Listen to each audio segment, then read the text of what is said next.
And the people who come late will be marked late, and late means half an attendance. So let's start now. The class has begun. So the rule about not talking is in effect, which means you talk twice, you get thrown out. You get thrown out twice, and you get a UW. So please, as you enter, have a seat, and please don't talk. Okay, the class has begun. Happy Engineer Week. Some engineers are very stiff. If you're a stiff engineer, I can either give you a hug or I can teach you how to tango. I'd recommend the tango. There are at least 5 students in here who've taken tango lessons with me. They can vouch for the loosening up effect of tango, especially during Engineers Week. Okay, seriously. Just to remind you, the first test is on the 8th. We were supposed to have it on the 3rd, but I didn't realize it was open doors, so it had to be postponed for 1 week. So don't forget, that's a Tuesday. In 1 week, we have our first test. The tests are all uploaded on the Facebook group. They're not uploaded. I do upload them on Blackboard during the semester, but after each semester, the Blackboard is erased, so I don't know. You can't keep it there. So they're for the last 4 years. They're the tests. So please, as you walk in, please don't talk. Okay. This is, for those of you who are into numbers and into hard science, this chapter will be your cup of tea. It has a lot more mathematics, a lot more statistics than what's normal. So for those of you who are not into number crunching, you'll find it a little bit difficult. We'll go through the difficult parts briefly just to know so you know how it's done. But it won't be necessary to master the math that goes into the system that's used by James Rest. Can somebody tell me what DIT stands for? For those of you who want to know what the test is like a little bit, there's a first section with pure information question like what does DIT stand for? Defining Issues Test. These are the kinds of things you should memorize. It's very important not to think you can pass a test, at least not in my class, through rote memorization. But it is important to memorize. I think I've drawn this on the board before, but just so you remember, a French philosopher and thinker in the area of defining issues test. In the area of pedagogy, of education, by the name of Michel de Montaigne, coined the term the funnel system of education, if you remember. When I put X into the funnel and the funnel goes into your head, what comes out of your mouth? X. Obviously, I do not support this funnel approach. Much later, a Brazilian thinker who's considered to be one of the fathers of Catholic social theory, his name is Paulo Freire. He introduced a system called, or a concept called the banking system. The teacher deposits information in your brain, and then he makes withdrawals during tests. I don't use this system, obviously. It's quite the contrary. I expect you to work with the information. But it is important to memorize key terms, because when you want to be critical and you want to consider or reject ideas or options, you need to know them, which means some memorization is necessary. That should not be a problem for engineers or finance students. So some of the rest of you might have a problem. I don't use the funnel system, but memorization is important. Okay. So, the funnel system or the banking system. The idea that all I'm doing is dumping information in your head and withdrawing it later as if it was from a banking account, a savings account. So I do not use the banking system or funnel system, but please do memorize the important terms. So DIT, Defining Issues Test. We'll be going into the distinction between Rest's approach and Kohlberg's approach in a moment, but who can give me a brief explanation of the example we used in class of Kohlberg's approach to studying ethics empirically. Empirical study of ethics. What is it? How do you study ethics empirically? What can you study empirically about ethics? What is ethics usually known?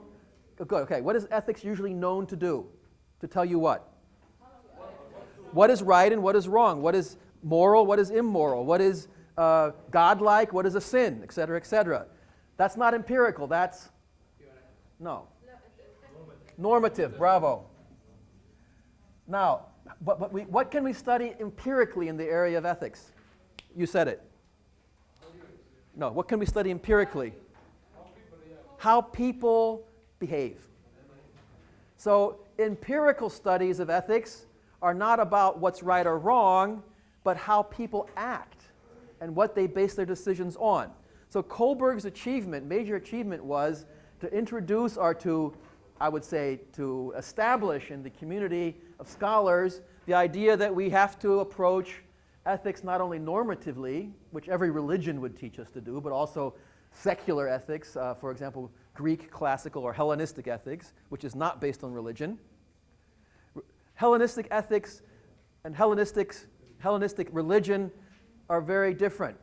Religion during the period of the Greeks, ancient Greeks and ancient Romans, was about power. It wasn't about ethics. Ethics was secular. And what does secular mean? Not sacred. Excuse me, not sacred. Okay. So, what Kohlberg has done is he's expanded his approach to the empirical, studying how people determine and why people determine to an extent what's right or wrong. And what is this famous example that we used in class? The Heinz dilemma. Of course, Heinz dilemma.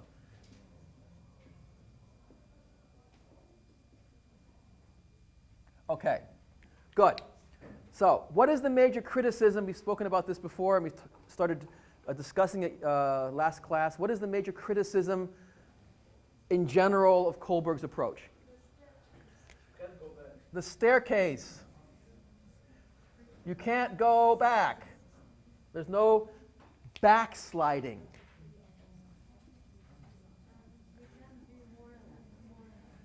Bravo, very important. Two things. You can't go backwards, and you can't be moral and immoral at the same time. Now, empirically, what we've discovered is that's not actually the case. People do backslide all the time, and people do have selective ethics. They're moral in some areas and immoral in others.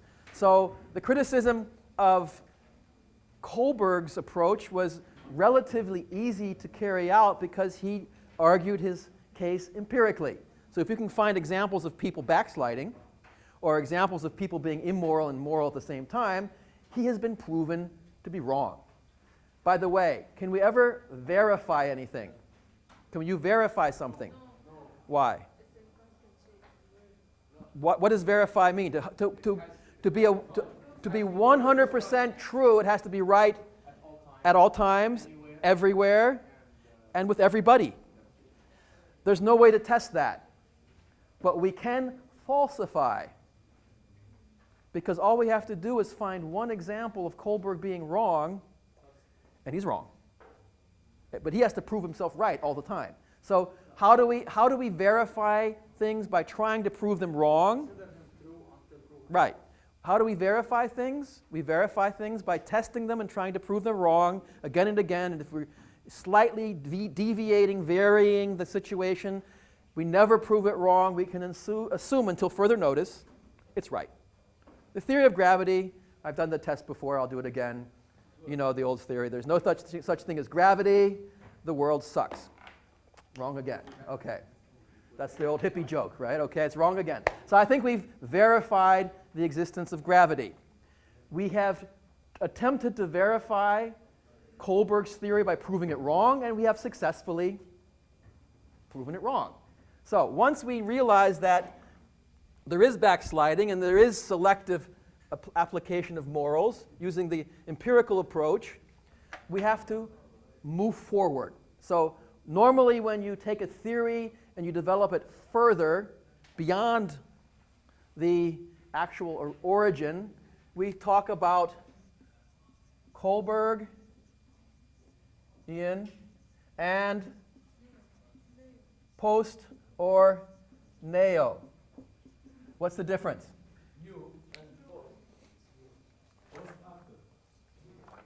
The article is called neo-Kohlbergian. What does post mean? Going beyond, actually rejecting it, going beyond it. So neo-Kohlbergian uses a lot of what Kohlberg established, but tries to develop it further. Okay, James Rest is most famous for this, but he's by no means not the only one. But we'll be concentrating on him for the purpose of focus and brevity, not to get too complex. Okay, let's take out your readers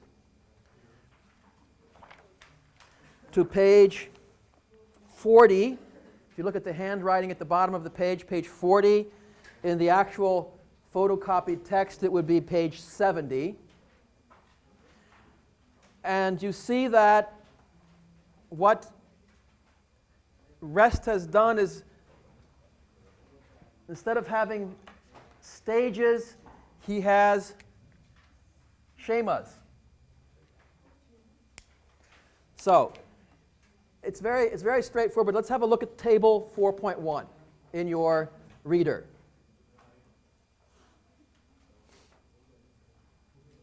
Have you all turned to it? Okay. The biggest distinction is what is under the issue of consolidation transition types, hard stage model, staircase. And the neo-Kohlbergian is a soft model.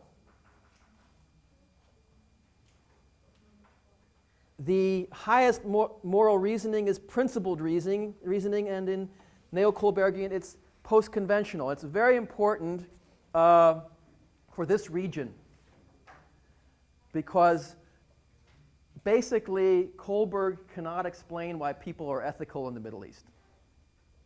Now, Rest did not study the Middle East, but he did study Eastern Europe. What do you have to do to be post-conventional according to Kohlberg? What did Dag Hammarskjöld have to do in order to move on to the post-conventional level? He had to move through the conventional, bravo. And if we look at Hammarskjöld's life, he had a very good conventional, in the sense of ethically conventional life before he moved into the global or international level.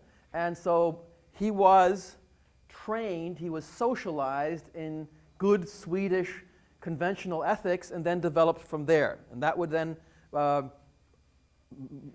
allow us to agree that in the case of Hammarskjöld, he went from pre-conventional, I assume we didn't study his childhood, but pre-conventional to conventional, and he moved on to post-conventional while he was still in Sweden, and he developed either the fifth or sixth stage of post-conventional ethics according to Kohlberg. So that case would basically prove Kohlberg right. But there are many examples of this not being the case. What about somebody like, do you know of any Lebanese who are famous with respect to the UN?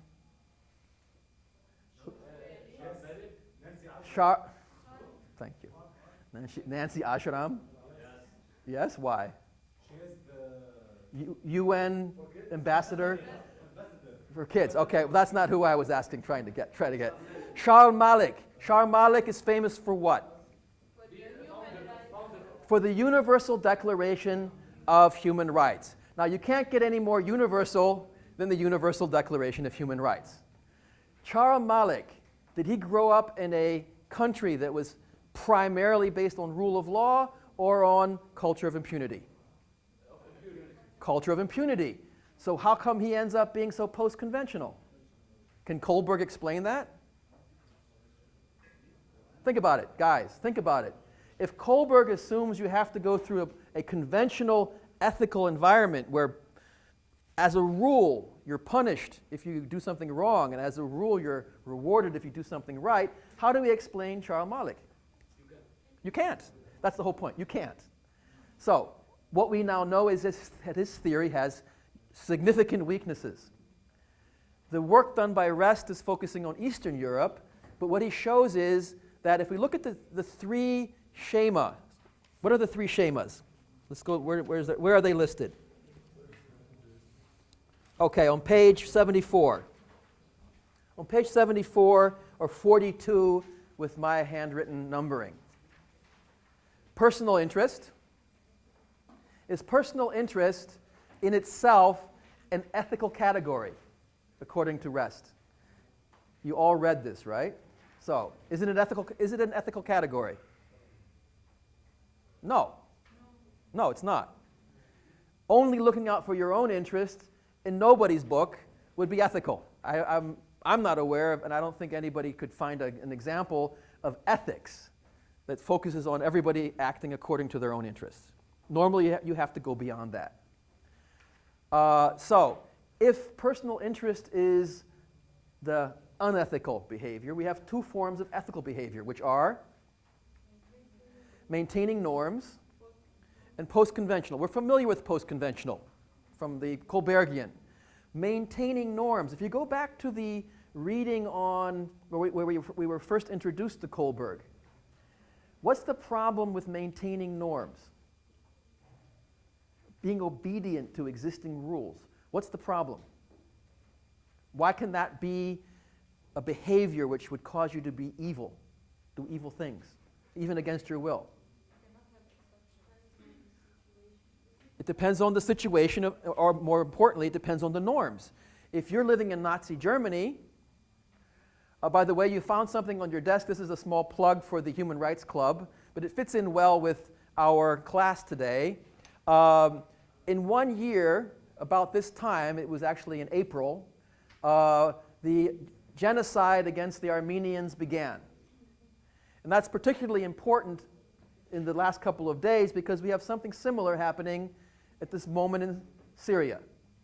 So, this kind of behavior, let's say you're a member of the Syrian opposition and you're asked to go into a town and drive out all the civilian population, and those who don't flee, you kill them.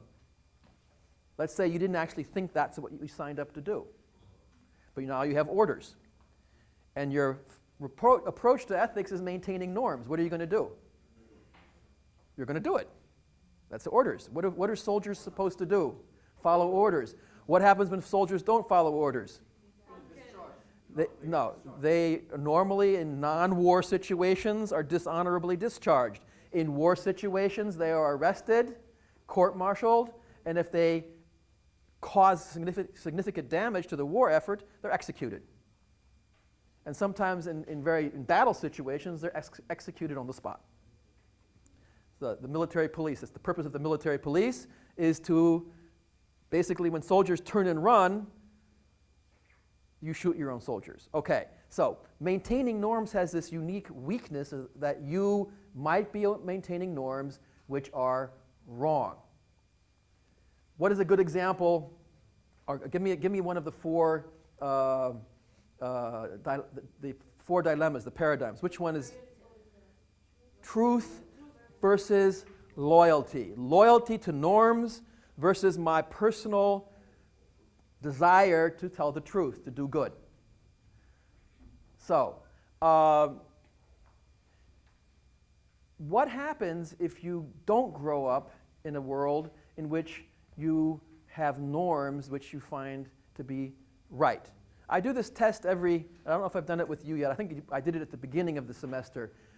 In your life, think about it. What was the first time in your life that you became aware of rules about right or wrong? In which context? In which situation? In school. Before that? Not before that? At home. Normally, people learn at an early age from their parents and their family. In Lebanon, we usually have larger families with aunts and uncles and grandparents. You learn from your family about right and wrong. The second one is the school. But there's a third one before you go to school. Often you're introduced to it before school. Religion. So normally it's family, religion, school. Where's the first time that you actually learned that if you break the rules, nothing's going to happen to you? School. School, thank you. School is sort of this is why I have this here, education, right? Where else do you learn that breaking the rules is okay? Crime pays. That's the same thing as school, okay? Where else? Usually not the family, sometimes. In which institutional setting? Work. Okay, employment. It's not convincing, Doctor. What's not convincing?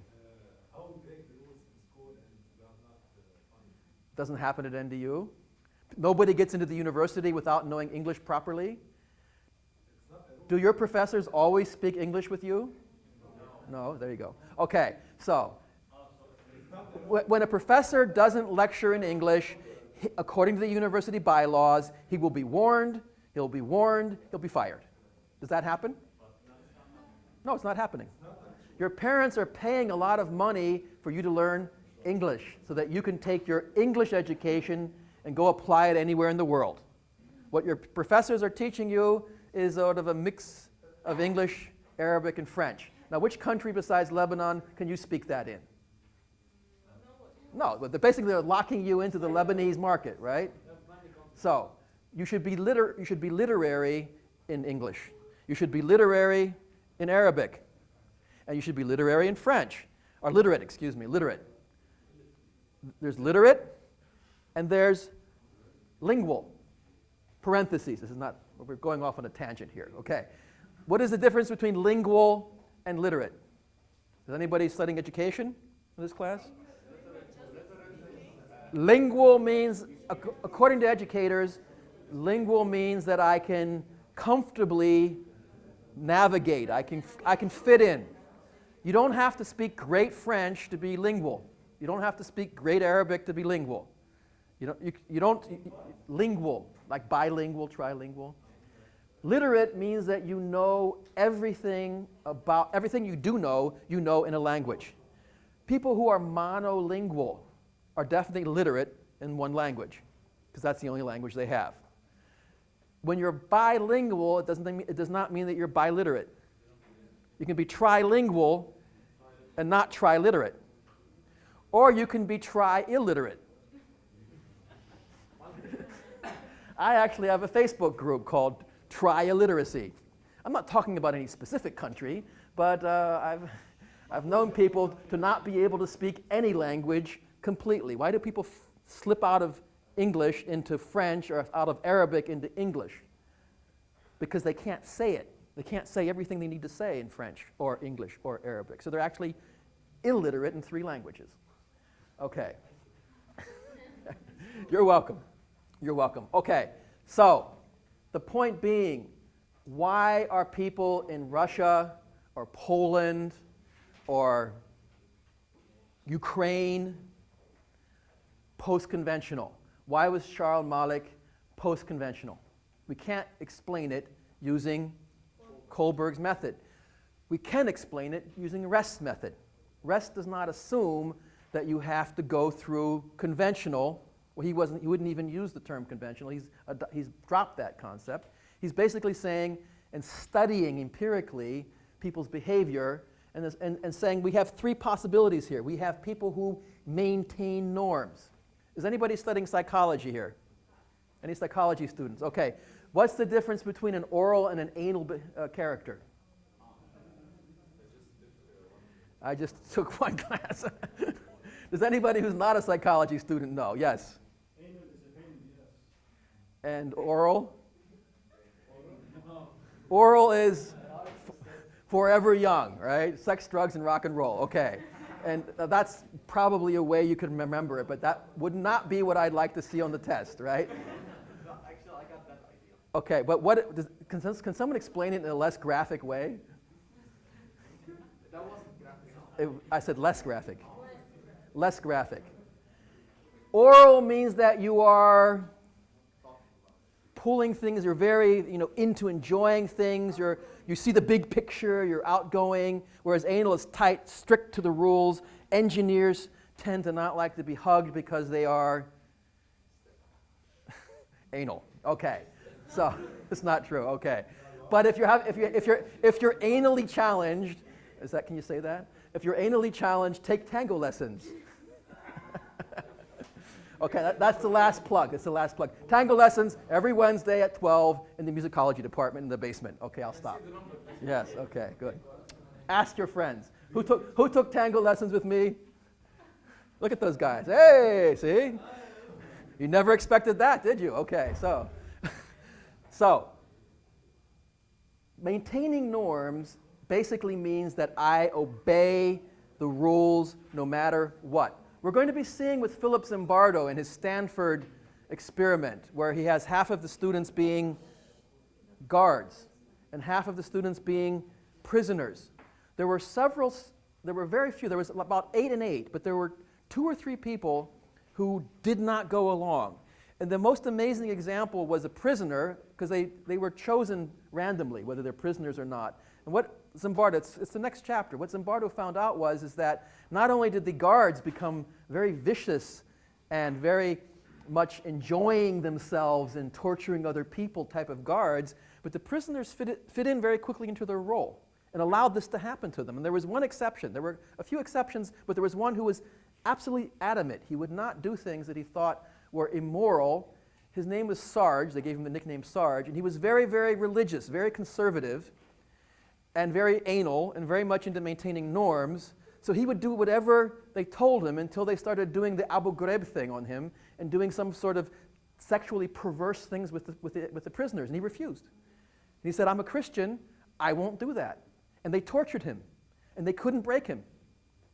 Because he was so much focused on his, I think this happens every day at the same time. So we'll have that on every single video to prove to the world how Lebanese electricity. Okay.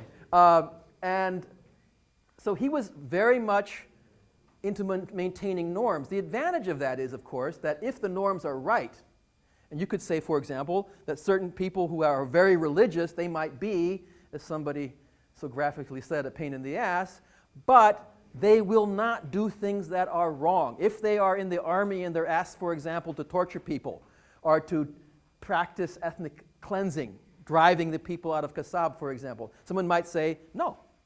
And that did happen. And even in Nazi Germany, there were people, and the people who refused were mainly very devout Christians. Actually, the first successful, long-term underground movement after Hitler came to power was in the German universities, and it was organized by Catholic students. The Name of the Rose is a film about this very case. We've shown it several times here at NDU. So religion does offer you that advantage. But the big disadvantage is that the rules might be wrong. Now,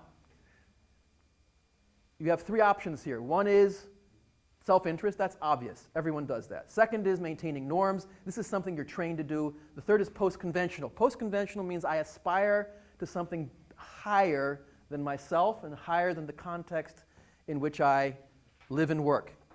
How do people get this kind of thinking? How do they get this kind of behavior according to Rest if it's not going through conventional ethics? What would Dag Hammarskjöld have to offer us in this context? What would Dag Hammarskjöld say? Did he talk about his life as a Christian? Did he talk about his life as a socialist? Did he talk about his life as a Swedish bureaucrat? No. What did he talk about?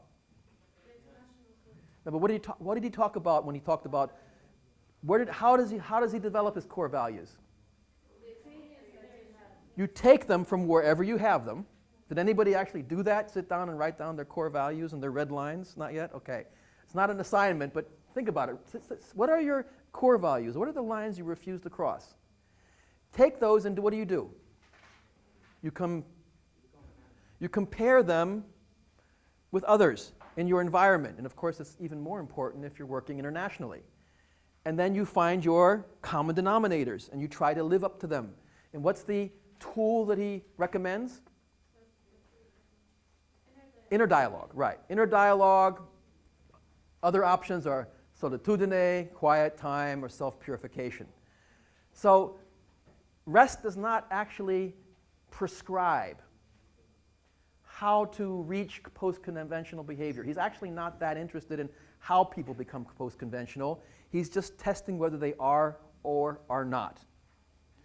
Obviously, people will then take this and use it in training, try to train post-conventional thinking and behavior, but he's testing it empirically. Which people are post-conventional, which people are maintaining norms, and which people are self-interest.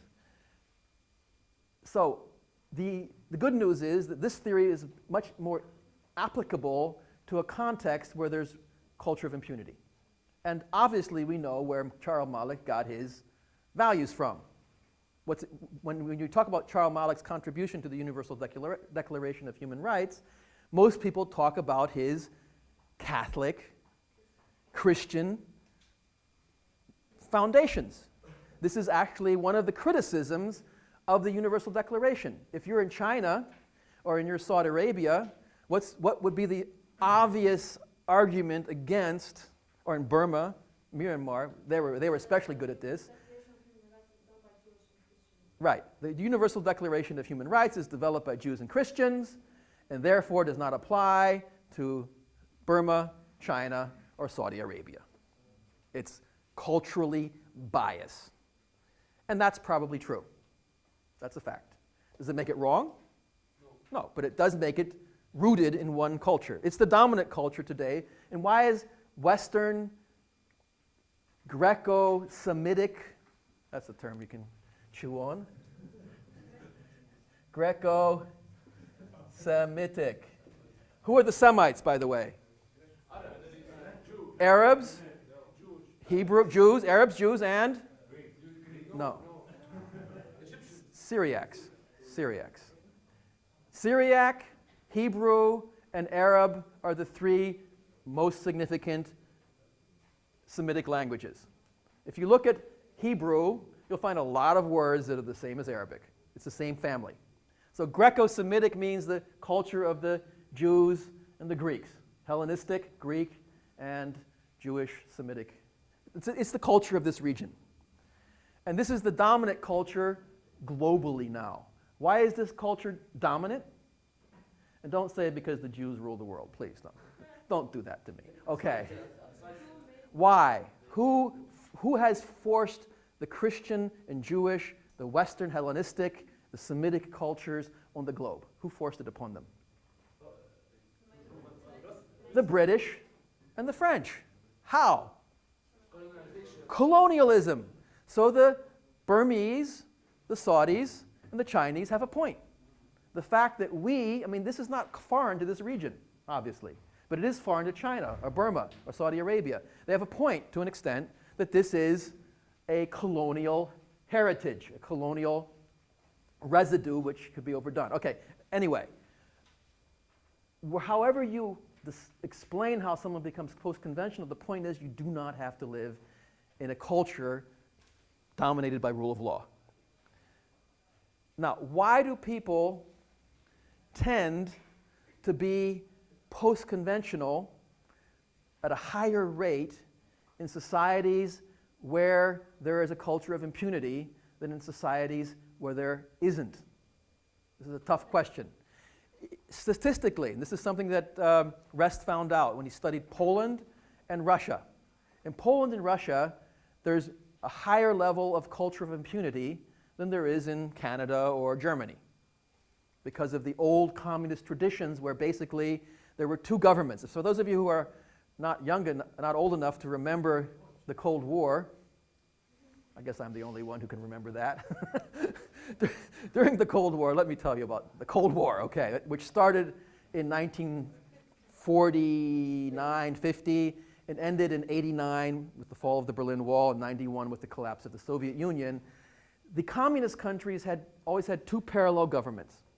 They had the government, and they had the Communist Party. So the Ministry of Transportation was a government institution, but on all levels you also had a communist watching them, making sure that they do things right. So you had a parallel government, which led to a lot of corruption. So if you wanted to get something done, it was much easier to go through the party and to bribe somebody than to actually do it the correct way. This is why, for example, if you look at the victims of the flight, of the Malaysian Airlines flight. They were surveying them. The ones who believe the Malaysian government and those who don't. Almost everybody from China believes the rate of acceptance or credibility of the Malaysian government is 0. And the people from other parts of the world, it's much higher. And the people from the West, it's the highest.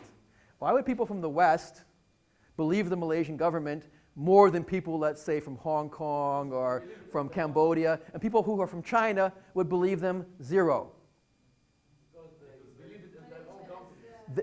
They don't believe their own government. In China, nobody believes the government. So they assume that all other governments are the same. Whereas somebody from the US, normally they think the government is doing their job, and if they don't do their job, we should do something about it.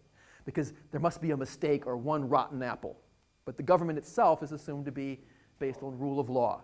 So the communist experience was very similar, if you will, to the Middle Eastern experience. We don't expect the government to do its job.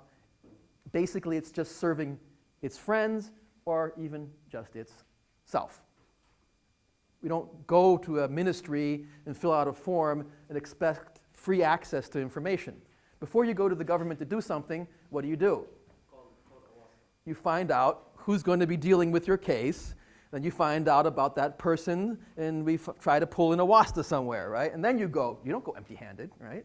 Yeah, of course. Okay. So, thank you. So the experience is that the maintaining norms option is weak. Who in a culture of impunity would maintain norms? No one. Not even the people in power would do it. And the people who don't have power, they have 2 options. What is it? What are the 2 options for people who don't have power in a culture of impunity? Bravo. Personal interest? Okay. He wants a bribe? Here's a bribe. You want some more wasta? Let me see who I know. You just play along. Personal interest. Or post-conventional, or you leave, which is one of the main reasons why people go to LAU and AUB and USG is to get a foreign recognized degree so they can, I'm out of here, right? Which is very unfortunate. It's very unfortunate, but I have a hard time telling my students when they say, I'm going to leave after I graduate, I have a hard time telling them to stay. But actually, you should stay, right? Or go and come back. Okay, so what does this mean if you have 2 options, self-interest and post-conventional? What does this mean for our study? More people are going to be able to choose post-conventional since if they refuse the personal interest, they're going to choose only. Right. So if you're an ethical person, and it's amazing, I do this all the time. I did it this morning. You're coming from, if you know the area, you're coming from Babda, Hazmiya, into Bushamud. You're going up the ramp, and there's construction there now, right? So there's a big, and there's like an option of like forming 2 lines, or 3 and 4 and 5 and 6 on the side, and then fight it out, right? And how many people actually do that extra option? 10, 20, maximum 25%. Why do 75% just line up? Why do they do that? Are they afraid of scratching their car, or what's the wrong? Yes. Is it pure self-interest? Or is it maybe that actually 75% of the population believes that we should have a country that somehow respects rules? We all know what lining up means, right? So why do people choose to be ethical? Because many people would argue that is the human condition. People like to be fair. Anywhere in the world, they like to be fair. So if you like to be fair, and you cannot choose the option of maintaining norms, which other option can't you choose? You can't choose personal interest because it's not an ethical choice. Thus, you're forced into post-conventional thinking. And what we're going to see in this study is that in both Poland and Russia, post-conventional thinking is higher. And my personal experience is, I mean, you might not believe me, but there are a lot of people in Lebanon who, for no other reason than that they are ethical themselves, choose to be post-conventional. They're not getting anything out of it. Okay. How does Kohlberg gather his data? He uses Interviews, what kind of interviews? What kind of questions does he use? Primarily open-ended questions.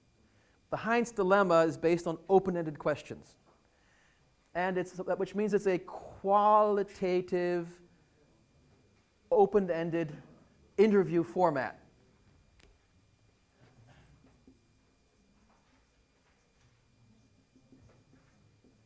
Open-ended interview format. REST does the exact opposite. Closed-ended.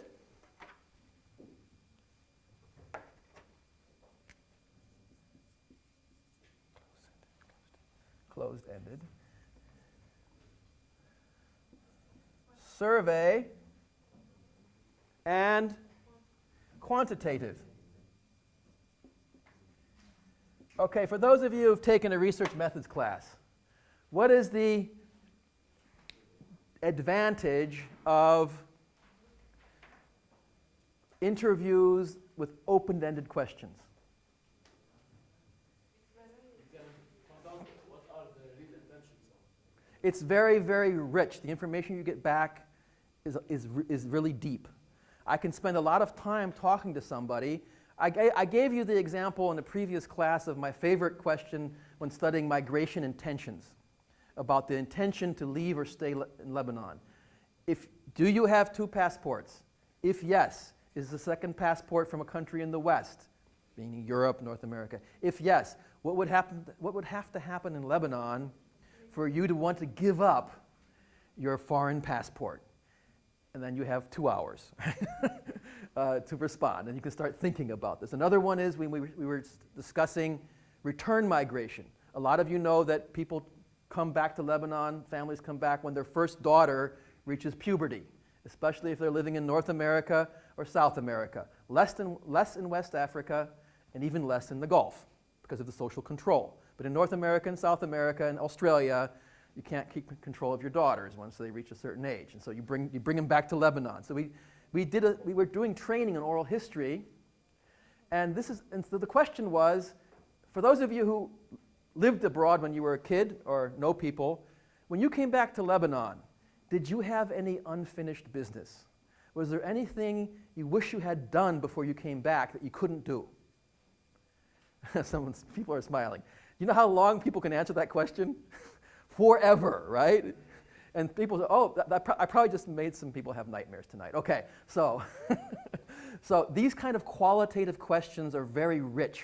We get a lot of information out of a person on a specific topic.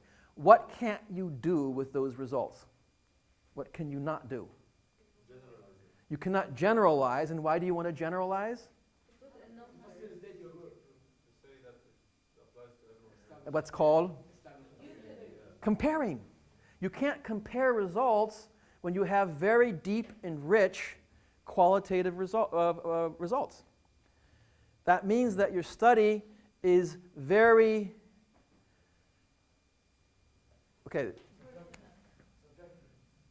reliability versus validity.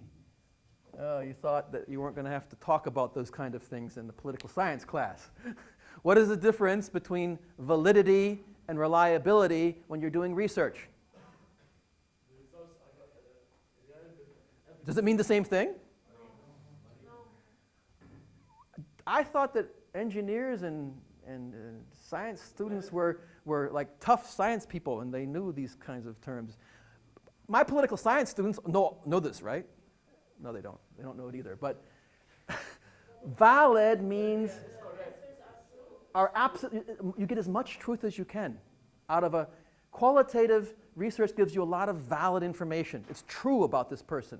When someone starts talking about the unfinished business back when they were in Montreal, they can go on forever.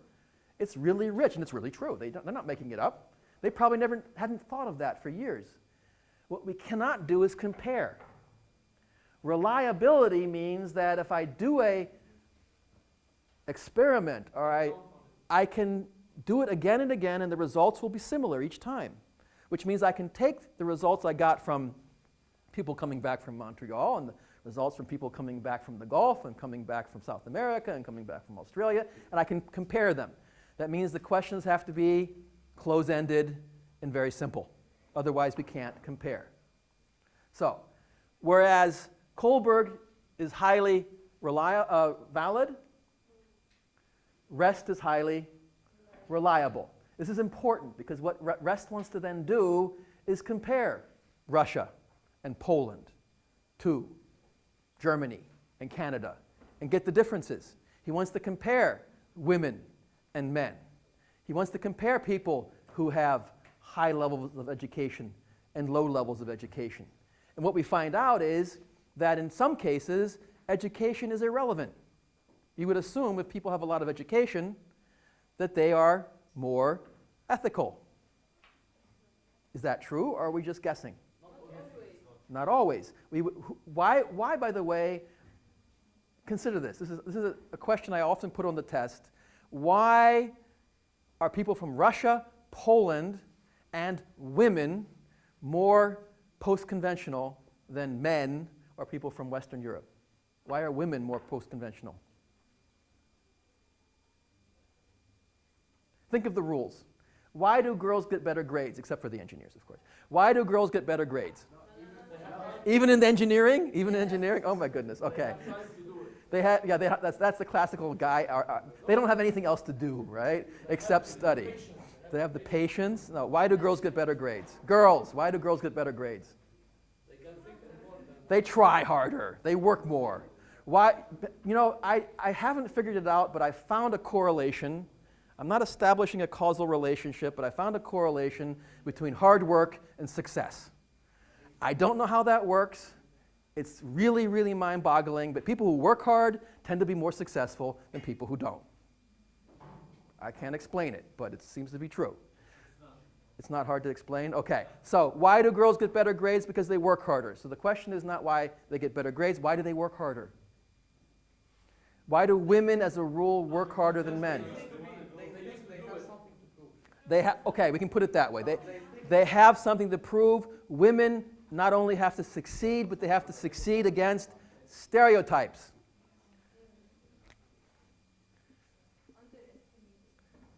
They are underestimated. First of all, the reason I don't hire women is because all they do is they get a job, 3 years later they get married, year after that they take off because they have kids. So just don't hire them in the first place. That is an assumption. We can talk about that issue, but the assumptions about women are often false, so women have to prove them wrong. What is a stereotype? Okay. Yeah. So, you have preconceived judgments, you have ideas, biases against groups, and you apply it to everybody. By the way, does anybody know the origin of the word stereotype? How does every fairy tale begin? And how does it end? So, in the good old days, before we had computers, printers actually had to put little lead letters. That's why it's called a press. And they put ink on it, and it went down on the paper and went, it pressed. And if you are writing a book about, let's say you're a publisher, you're publishing a books on fairy tales. Would you write once upon a time, each time put the letters together? Or you might put them together and put them on the wall once upon a time. And all the phrases that are very common, you would keep preset. And those are called stereotypes. So the idea that we have preset ideas about people comes from the printing industry. So women have to disprove stereotypes. So what does that tell us about women's approach to maintaining norms? They don't expect the norms to go in their favor. Right. They don't expect the norms to be fair. They're not even-handed. The norms are, in this world, set up to benefit men. For example, this is my favorite example. Does anybody know what the glass ceiling is? Yes. Who? Yes, okay. An engineer, good. Okay, what's the glass ceiling? They usually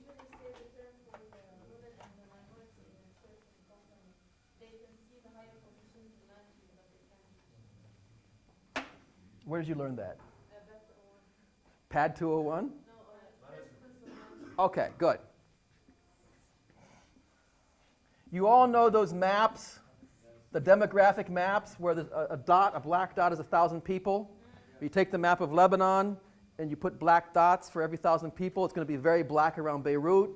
The whole way up to Junia, it's going to thin out a little bit to Jbeil, then it's going to thin out a lot into Betroun, and then it's going to thin out again in Byblos, blah, blah. Okay, if you take the dots and you plot them, you can do this very simply now with a statistical program.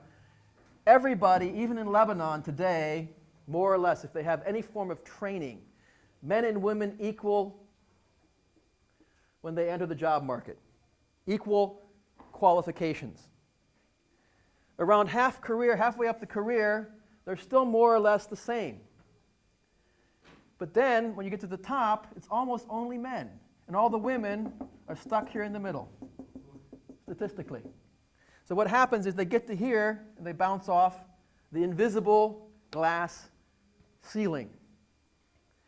Let me give you an example of how this works. There's no rules that make this work. But one of the most important things today is not fairness in hiring, but fairness in career advancement. And what's one of the most important things? This is important for all of you, no matter what career you have. What's one of the most important things to do to get up the career ladder, to move forward in your career? What do you have to do besides work hard and be loyal? Okay, another graphic term. We're very into the bathroom in this class. Okay, what do you have to do? Prove yourself. But what else do you have to do? Be a man. Be a man, good. Act like a man. Okay, when you want to improve your skill set, what do you do besides practice a lot? You take training courses. Bravo. Often the employer will offer training courses. I'm going to give you the example that the guys like. It's a 10-day training course, all expenses paid, 10 straight days in Istanbul. All the guys love it, right? 10 days away from the little lady. Istanbul is a swinging city, right? Everything goes in Istanbul, right? Guys are all for it, right? The girls are going, I don't think so. Why are the women reluctant to sign up? Girls, why are the women reluctant to sign? Because they have to water their flowers. No, why? They have to take care of their family, including their husband, who's probably going to say, no way. 10 days, no way, right? So let's take another option. Same company, but we have training modules, now not 10 straight days, but 2.5 days broken down into once a month, half of Friday and Saturday, not Sunday, in Tripoli, Beirut, Saida, Sachle, and Srata. Spread it out, right? And we have free childcare with trained babysitters and children's animators. Guys go, what? What? What a waste of time. What do the girls think? Let's do it. So, this is how the glass ceiling works. As long as you have everything set up to serve the interests of men, the women are going to get stuck and they're not going to take the career advancement courses. These are formal settings. These are formal policies. Women experience these policies. You get a letter in the email, you have the intranet, the company intranet, you get another invitation to one of those 10-day training courses in Istanbul, and you go, there they go again. Another chance to move up the career ladder, and I can't do it. Does that make you more or less likely to support maintaining norms? Less likely. So it's different, but in a certain ways it's similar to the experience in Eastern Europe or the Middle East. Okay. Finally, actually I didn't want to put education. Education. Does education make you more or less ethical? I gave you the example that we of a survey we did. We did this. We could do this again, but sometimes we do things and then we get tired and do something else. We had it was called values in higher education. We did it for a couple of years. To look at the values, it was together with a research center called the CRVP. By the way, guys, do you know about the research centers at NDU? No, okay. Which research centers do we have at NDU? We have Water, Energy, and Environmental Research Center, WORK. And that research center is supposed to be moving to the engineering faculty. Then we have the Center for Applied Research and Education. That research center has already moved to the, which faculty? Humanities faculty. Then we have the Lebanese Immigration Research Center. Political Science. And then we have the CRVP. That is the Counsel for Research. Are you guys writing this down? No? Okay, I'll go over it again. Counsel for Research in Values in Philosophy. That's the one most closely linked to this class. And with some students in this class, we did Dr. Edward Allen. He's the guy I always go to when I want to say something about religion, because he's very good Maronite. And before I say something and get in trouble, I say, Edward, I'm going to say this in class. Am I going to get in trouble? And he goes, no, go ahead and say it, right? So then I go, okay. Edward said it's okay. Okay, so he's the director. Counsel for Research in Values and Philosophy. Work, Water, Energy, Environmental Research Center. CARE, Center for Applied Research and Education. LIRC, Lebanese Immigration Research Center. What we found out, we took the DIT, as a model, and we studied, this was about 4 years ago, so probably none of you were here or you just started, and we studied the approach to ethics that students, first we started with business, the biggest faculty. We didn't want to do humanities or political science because everyone would say, oh yeah, those guys are always into ethics and do-gooders, let's try business. We did business first. Next semester we did engineering. And the results were almost identical. The longer they were here at NDU, the less ethical they were. Then we did something similar in both semesters. We set up a TV camera in the hall during the break and asked students the same questions but now live on camera.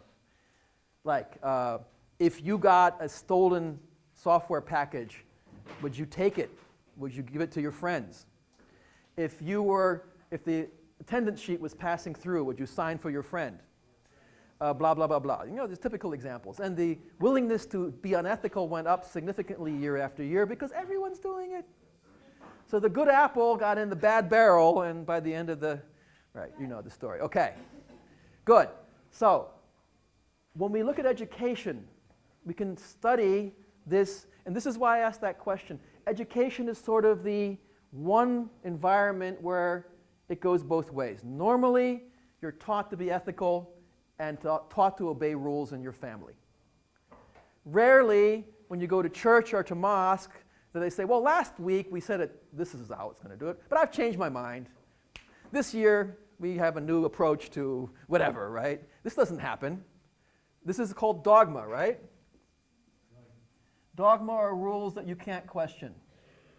Religion is dogmatic, at least in a neutral sense, a good thing because these are things you can rely on forever because they're from God.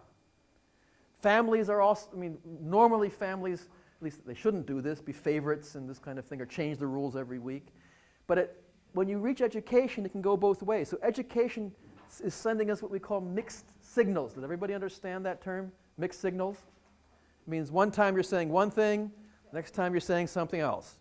So education in itself can be confusing. You can experience both. But education has a second quality. It doesn't teach us normally about post-conventional ethics. It teaches us to do things effectively, efficiently. And how do you improve your efficiency? Any students who are studied courses on efficiency? In a business setting, in an organizational setting, how do you get more productivity out of your company or your organization?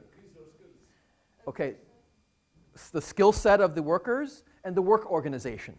It doesn't help just to buy a bunch of new computers. You have to change your work organization. And the second thing is technology. Education is similar.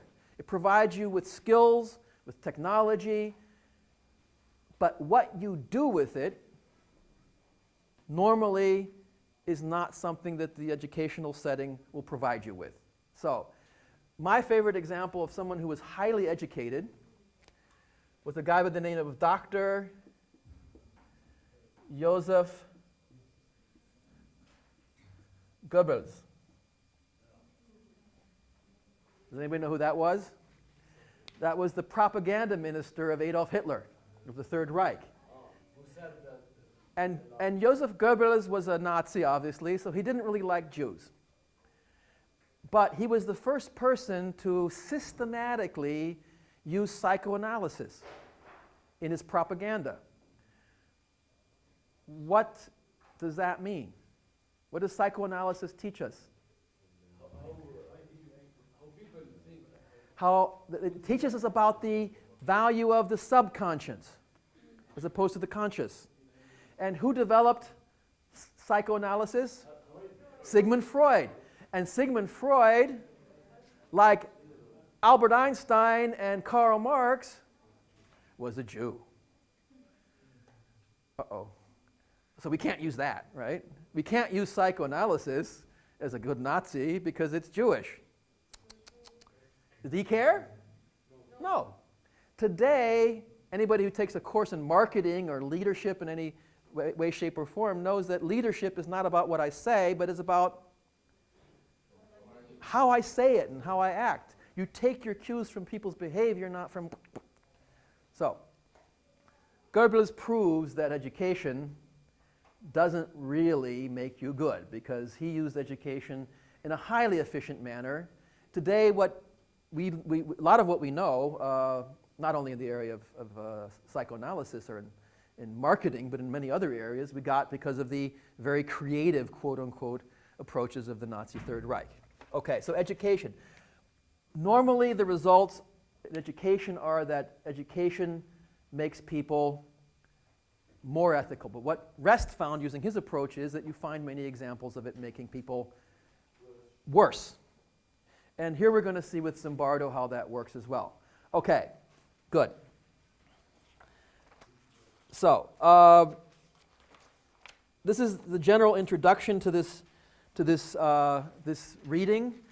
Now, what I'm going to do is we have another 30, 45, we have 15 minutes. So I'm going to stop the class now. You can, and we're going to have 15 minutes of review. So